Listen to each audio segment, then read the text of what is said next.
Hey, what's good? Hey, what we doing, man? Hey, my name is Vic. Pleasure to meet you, bro. Pleasure to meet you. Appreciate your service, and I was wondering if I could bless you with a free haircut.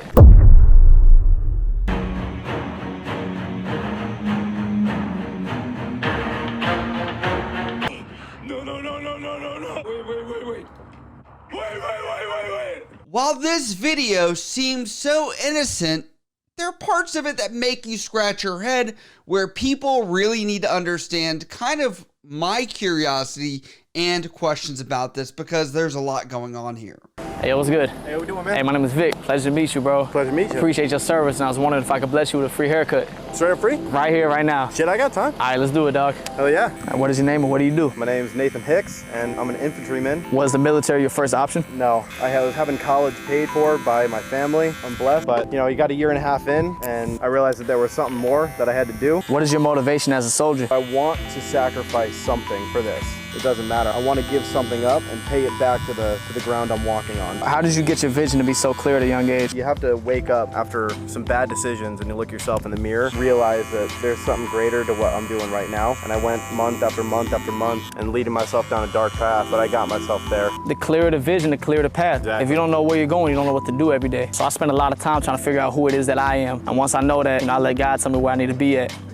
Oh no, that's clean now. I appreciate you, bro. Thank you for the motivation, bro. You're killer, man. You're serving these people as much as we are, man. Bro, thank you so much, bro. Now, before I get on to about this video and kind of showing the clips, I do have to give background because not everybody knows who this contributor is here, Vic Blends, which essentially his whole shtick is What's up, man? You got time this morning for a free cut? What are you gonna do to it? Whatever you want to do, man. Been wearing a hat, it's all sweaty. Oh, it's all good, man. If I give you free reign, I ain't gonna make it look too crazy, I promise. Maybe you should make it look crazy. You don't want this. boy, if you don't. I got you, man. I'll take care of you. All right, let's do it. What is your name and what do you do? My name's Brad, and I'm kind of semi-retired. What did you do before retirement? I worked in insurance. gives people free haircuts. He gets them to sit down in a chair. They have like a little podcast, talk about life and like inspirational things, and essentially try and inspire people. Now, all that is PG, fun. Essentially, everyone's going to love it. It is a no issue slam dunk. And that's interesting because now he has a 75th Ranger dude in his chair, and essentially they got him on base. Now, I want to replay a couple of things from this clip because first, the walk-up, it's totally staged. Hey, what's good? Hey, what we doing, man? Hey, my name is Vic. Pleasure to meet you, bro. Pleasure to meet you. Appreciate your service, and I was wondering if I could bless you with a free haircut. And a lot of people like us from the military experience sphere, veterans, whatever else, probably if you are watching this channel, know this guy, Vic Blends, does not get on a military base, prop up like a whole thing where he is going to give free haircuts and just run into some Rangers out there.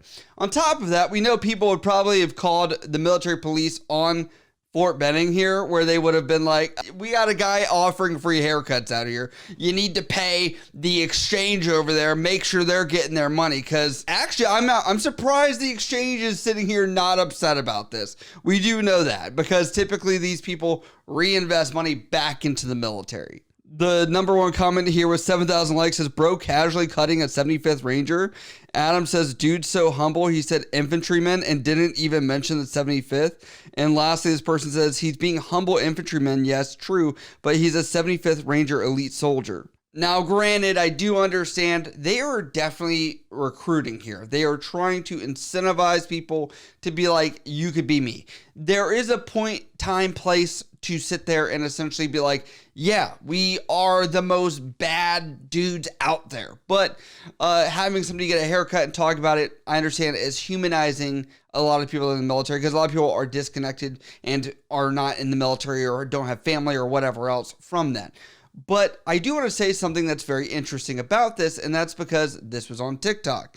Now, a lot of us know that there was drama around TikTok only a couple of years ago, and I was like, interesting. Let's check out what that regulation says. Now, according to Congress, it says that this was passed on December 14th, 2022, and is the No TikTok on Government Devices Act, and the bill requires that social media video application TikTok to be removed from the information technology of federal agencies. Specifically, the bill requires the Office Management and Budget to develop standards for executive agencies that require TikTok any successor application from the developer to be removed from agency information technology. Such standards must include exceptions for law enforcement activities, national security interests, and security researchers. So now I'm like, okay, well, I'm assuming that the Army public affairs people would say this is national security interest to research for their public affairs reasons to get this person to Vic Blends, essentially to be a influencer that would endorse this type of placement on their stuff. You can't use TikTok because you're in the military or the sphere. You need special consideration for it. They can't post at TikTok because they can't make any official accounts on it, and they can't have it on their phone, so that is ruined. And now it's like, oh, so their loophole is to now endorse people that are on TikTok and are big, and that's kind of like this weird disconnect thing that's there. What's then interesting on top of that is the fact I went over to his Instagram.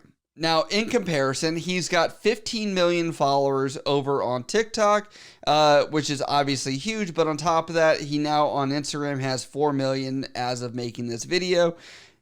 And I don't see any of that over on Instagram. I'm like, weird. They paid for a promotional ad only on TikTok, which I know a lot of people are not familiar, but like as far as reach to an audience, TikTok is the most interesting that's there, but this clip did do very well. And that's because it has 725,000 views on it. So, yeah, and all the comments seem to be positive. They're not negative in any way, shape, or form. And I want to go over this because I think this annotates a weird shift in recruiting. While the military has done a good job of meeting their recruiting goals, it has been something that was a huge debate before and obviously a huge failure. And they tried to go with huge names like The Rock, where he ended up costing the Army $11 million and the UFL. And the news wanted to post it and claim that The Rock essentially did not fulfill his end of the deal. And it says the Army inked the deal earlier this year with the UFL, the upstart minor league alternative to the NFL that had an inaugural season from March through June with a disappointing debut. More importantly, the deal included Johnson, a global superstar and owner of the league, who was supposed to serve as a pseudo brand ambassador for the Army. Though the service said he did not fulfill his end of the bargain to publish a specific number of service-related posts on his social media accounts. And by the way, I have not seen any follow-up if the federal government sued The Rock for this because he didn't fulfill that side of the deal. But also, it's interesting because they've added a lot of creators to go visit Army bases and essentially try out being in the Army. Yo, what's up, guys? We're here at Fort Bragg, home of the Airborne and Special Forces. President Trump's going to be here in 24 hours. We're going to Special Forces training, and then we're going to lock in with President Trump. Let's freaking go.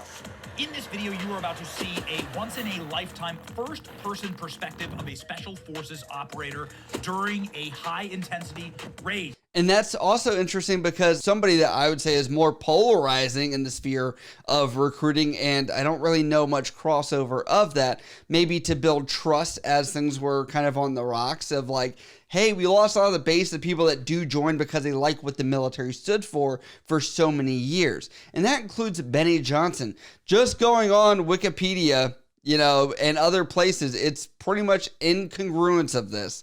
But it says Benny Johnson is an American political commentator and YouTuber. He has contributed to several conservative and right-wing media outlets such as Breitbart, The Blaze, National Review, and The Daily Caller. Johnson was briefly associated with BuzzFeed, but was fired due to several instances of plagiarism where he used text from sources such as Yahoo Answers and Wikipedia without giving due credit. Johnson has also worked for Turning Point USA and hosted for Newsmax TV. So all of this, starting from the Vic Blends thing, is kind of me just kind of throwing a synopsis of like, the Army's way of recruiting right now is quite interesting. It almost feels like there's not a direction they're going other than let's plug anywhere, everywhere, and try and build trust across the board, because a lot of people back in the day of only a couple years ago were saying that, like, if you were in your 50s and you were telling your kids to join the military, they would say no. That dropped by a significant margin. So I think they're going for an older audience while still trying to cover maybe some of the younger ones as well, with people over on TikTok. I find this whole dynamic really weird. But let me know what you guys think about these recruiting efforts from the U.S. Army.